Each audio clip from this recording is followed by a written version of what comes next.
Hi everybody, this is Lilia Ronan here for liliaronan.com, and congratulations, you are in the final week of our 21-day sugar detox. And if you're joining us and you're not part of the detox, then I hope that you'll find inspiration here as well. But this tool, this quick little surprise hangout, is really about making the transition to taking everything you learn in your experience and having it stick. So we're going to start with 2 deep breaths, and we're just going to take a minute and leave off all of the stress of the day so that we can focus on the lesson that we're about to learn. So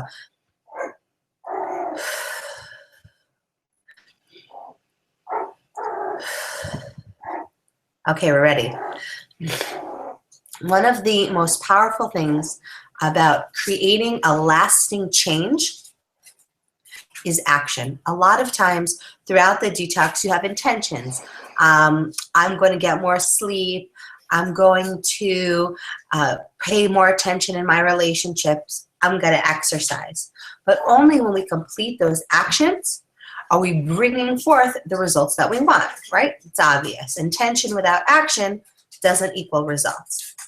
But if we constantly have to renew that intention in order to get action, then it takes a lot of time and a lot of effort and a lot of focus. And right now you've taken 3 weeks and set them aside in order to be successful on making a change. But in order to sustain that change, it can't be that it has to constantly require a lot of forethought and a lot of effort. So how do you make the transition? Right? That's the key. That's the key to success, is transitioning from having to put tons of focus and effort in to getting the results almost where it feels effortless. The key is habit. You've had 3 weeks now to really see which are the key ingredients for you personally that make a difference. Is it the amount of water you're drinking? Is it getting the sleep that you need? Is it making sure that you're exercising on a consistent basis? Is it breakfast? You know the things that come easy for you and the things that are difficult. The things that are already good habits and the things that you really need to work on. For the rest of this week, the more that you focus on the 1 or 2 habits that you know better than anyone else, are going to decide how well you're able to keep going with the changes you've already made. For example, for me, it is absolutely sleep and water. Now, water, I have more or less control over, but sleep, as a working mom, definitely not always within my control. So how can I make sleep and the getting enough sleep a habit that I don't even have to think about? Priority. Once I've decided, and once you've decided that this one thing is critical to your success, to be happy, to be healthy, to be invested in your families, in your work, in your relationships, and of course in your physical health, it becomes a lot easier to translate that message to everyone around you. Hey, mommy didn't sleep last night. Mommy's going to go lie down for an hour. And this is absolutely a lesson I adopted from the Israeli culture, which I did not grow up with in America, where between 2 and 4, I really like to spend quality time with my kids. But if mommy didn't sleep last night, mommy's going to go and take a power nap for 30 minutes, and we're going to be quiet. And it's incredible because they grow up in a culture where this is acceptable, where they can't even call a friend's house to make a play date till 4 o'clock because their mom could be sleeping. It's wonderful, and it's something I've adopted in the house, that on days that I need it, I'll lie down on the couch, I'll go to my room, I'll close the door, put on like sleep brainwave music for 30 minutes. And it really helps to even out the days that I'm not getting enough sleep at night.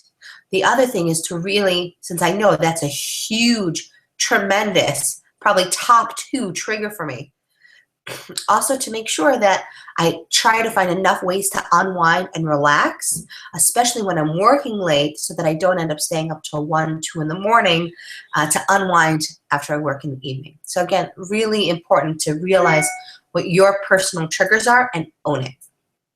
Something else that I think is incredibly powerful and happens to coincide with this weekend, which is the Parshat Shira, the Parshat where we had this miracle of the sea splitting, is there's this idea of faith, of deciding something that isn't quite true yet. Like maybe you're a 1 to 2 a day workout person, right? And deciding, making a commitment that you are a 4 a day workout person, 4 a week workout person, okay? And when you make a decision like that and you throw it on faith, the same way that when we got to the splitting of the sea, they had to go in all the way to their neck and they had to cry out and say, hey, we're here. A lot of times it can be the same thing in making a big change. You may not always get to the gym or get out for a walk 4 days a week, but when you change your mindset and you say, I am, and I have faith in myself that I really, in my heart, am a 4 workout person a week, then all of a sudden you're going to find that you can live up to it. You're going to find that, hey, the week is going by and I only got 2 in. I better go for a walk right now. It counts. Everything counts. It's all about your perspective. And it doesn't matter whether your leap of faith was joining the sugar detox in the first place. I can't tell you how many people sent me emails debating whether to join or not. Always asking, I don't know if I could live without my Krispy Kreme or my donuts or my candy bars or my granola bars with all the sugar in it. Like these are my things. And yet you feel amazing and you've been doing great. These leaps of faith in a greater power, in God, in ourselves, at certain times really allow us to jump forward and to own a totally new state of being. The same way when we move locations or we go to a new job or we go to a new school, we have an opportunity to reinvent ourselves. As you complete the detox this week, or as you're coming to Parshat Shira, if you're not doing the detox with us, this is your opportunity to choose one thing to reinvent in yourself. And again, make sure on Tu B'Shvat, which is Sunday, and Monday, that we're having plenty of fruit.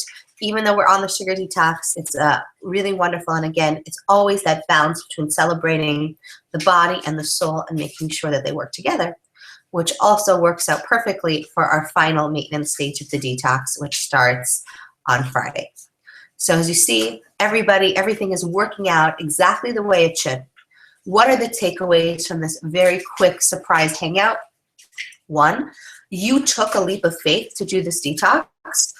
Honor it by really focusing on the 1 or 2 things that you've learned make a critical difference in your success and making them unbreakable habits.